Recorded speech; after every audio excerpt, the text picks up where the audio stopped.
Bom, revisão da prova de histologia, né, na parte das lâminas da N2. Vamos começar com o primeiro roteiro com a H31 coração.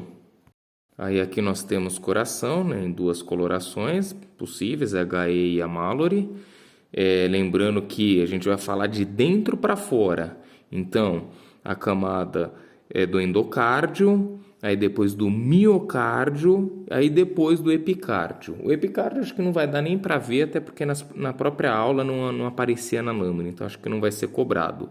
Mas no endocárdio é a primeira camada, a camada que está ligada ao sangue, né? Que nós temos aqui revestido por células epiteliais. Aqui nós temos um tecido conjuntivo em volta dele. Essa é a camada subendotelial, composta por esses dois fatores. Aí depois nós temos as fibras subendocárdicas, as antigas fibras de Purkinje, que elas estão logo abaixo dessa região. Algumas vezes dá para ver, algumas vezes não dá para ver, né?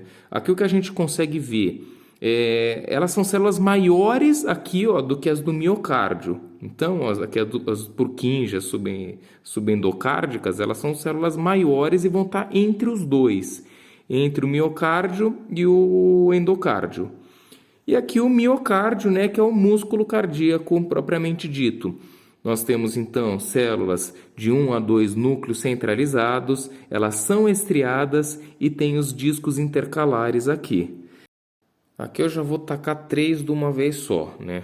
Primeiro a aorta, que é uma artéria elástica, então mais ou menos umas 70 camadas de músculo liso na camada média.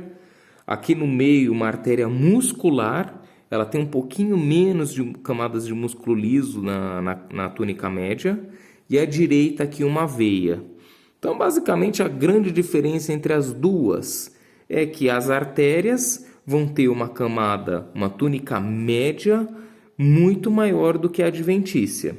Já a veia, aqui, a túnica média ela é bem menor do que a adventícia. A veia é a adventícia que é grandona. E nas duas aqui nós vemos a túnica íntima, que é bem fininha, uma coisinha pequenininha aí só, que é só para conseguir reconhecer. Acho que não vai nem cair a questão do LELE, que é a lâmina elástica limitante interna aqui entre as duas, e a LELE, que é a lâmina elástica limitante externa, que ficaria aqui.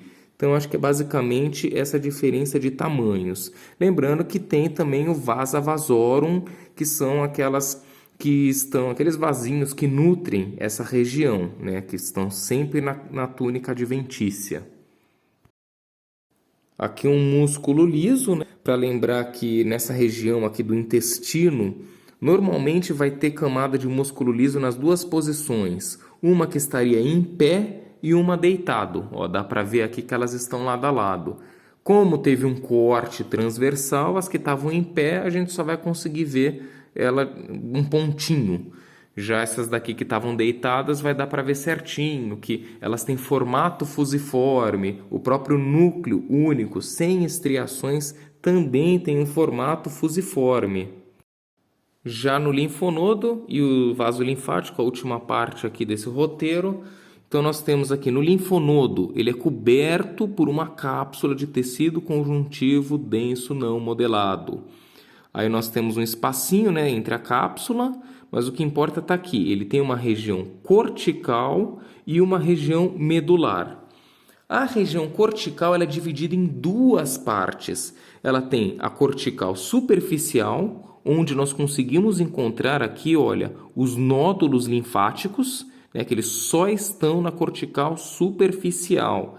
E nós temos também a cortical profunda aqui. Eu já não vejo os nódulos nessa daqui. Aí já aqui na região medular, nós temos só duas partes que importam, né? Nós temos esses cordõezinhos, os cordões medulares e os seios medulares. Os seios medulares são mesmo esses branquinhos, esses espacinhos.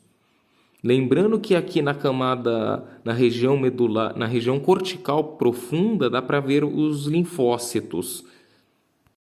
E se perguntar aqui do vaso linfático, a grande diferença dele, se der sorte de pegar uma visão lateral, é que eles têm um monte de válvulas. né? Lembra que ele precisa segurar, já que não tem o coração para bombear. Então aqui nós vemos aqui, ó, duas valvulinhas aqui fechando essa parte. Já no segundo roteiro, começa com a hipófise. Aqui essa primeira imagem nós conseguimos encontrar bem uma parte central da hipófise.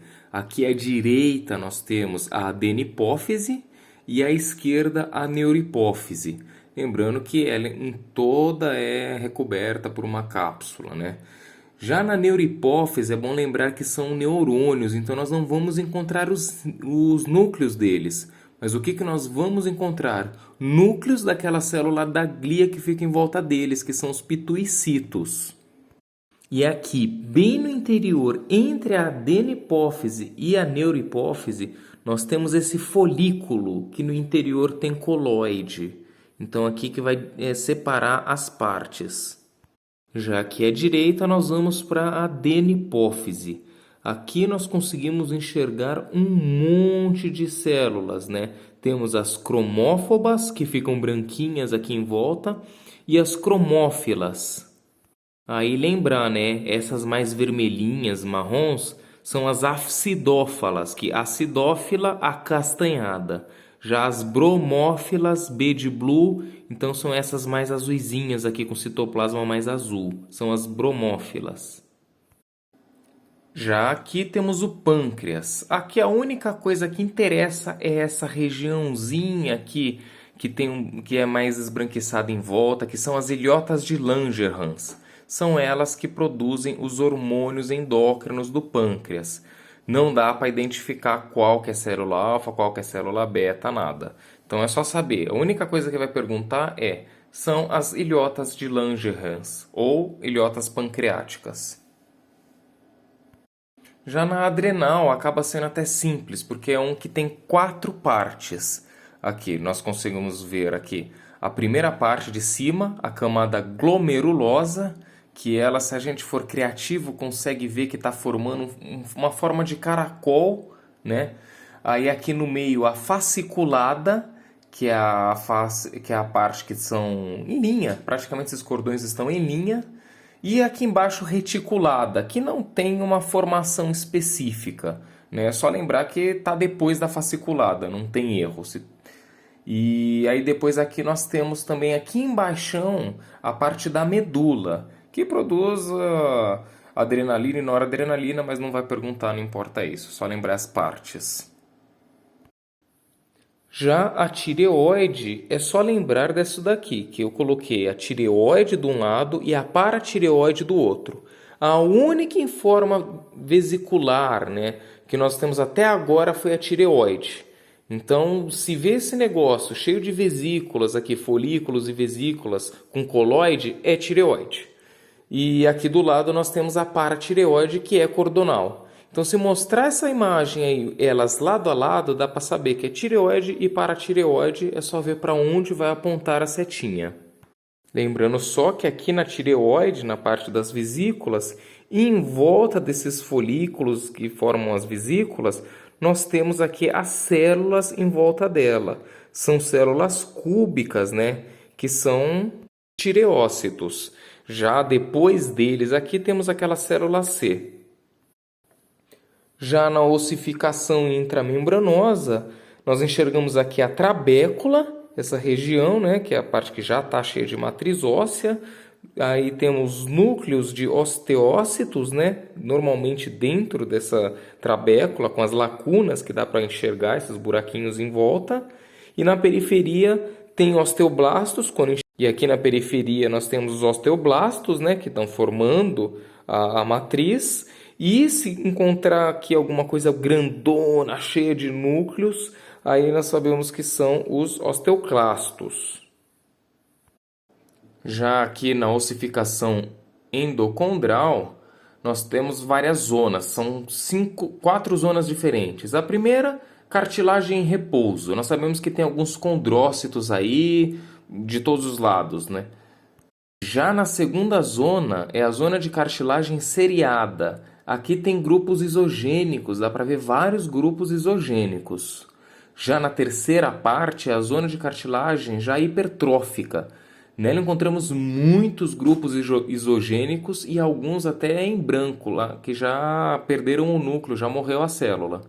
E aqui do lado já temos aqui a zona de ossificação, já conseguimos enxergar trabécula óssea e tudo que a gente enxergava lá da ossificação intermembranosa. E por último aqui o tendão. É só olhar, ele vai estar pertinho de um tecido aqui muscular e é só olhar aqui, se é estriado, tem muitos núcleos, tudo, é músculo. Se está coladinho nele aqui em forma de ondinhas, bastante cartilagem, é o tendão. Mas basicamente é isso. Foram as lâminas que nós vimos.